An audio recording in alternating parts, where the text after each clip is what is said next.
for week 4 journal entry, I actually found all of the information in the pay structure actually interesting, as well as in chapter 13 or chapter 12 when it was talking about the benefit compensation, and then in chapter 13 was talking about the employee benefits.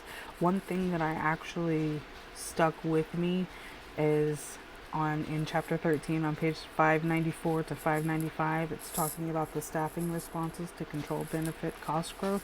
This section struck me hard for the simple fact is since the end of September, we have my employer, I have been offering overtime every week to my agents. I'm offering anywhere from 174 to 250 hours each week of overtime to our agents.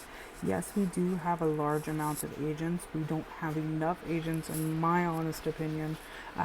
My employer currently, we have, including executives and the board and everyone, we do have 250 people that is on the books. Unfortunately, out of those 250 people, we do have, I'm wanting to say we have about 60 agents that are physically on the phones.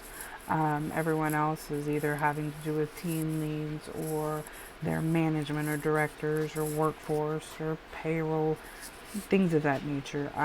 Unfortunately, in my opinion, and the way I've been having to offer the massive amounts of overtime every week since the end of September of 2021, and here we are, February 7th of 2022.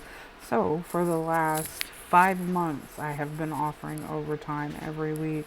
And when I was reading about the cost growth and about how we can reach out, when it was talking about temporary workers, that is one thing that actually struck me because at the same time, I remember reading previously in here, it was stating how temporary workers can go through and the temp agency are responsible for providing the benefits and they're responsible for providing the workers' compensation if it comes down to it.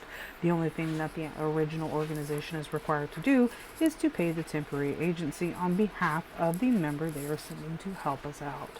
I'm actually going to talk to my HR department tomorrow because she's letting me get my feet wet and trying to learn how to do some of this stuff before I graduate. So I'm actually going to talk to her tomorrow to see, unfortunately, if we're going to need to hire more agents, which I feel we do need to hire more agents, but also at the same time, I know we need to cut down on our costs because it has become astronomical for the last 5 months of offering overtime. I honestly don't know if it's going to be better to do the temp agency or hire more internal employees.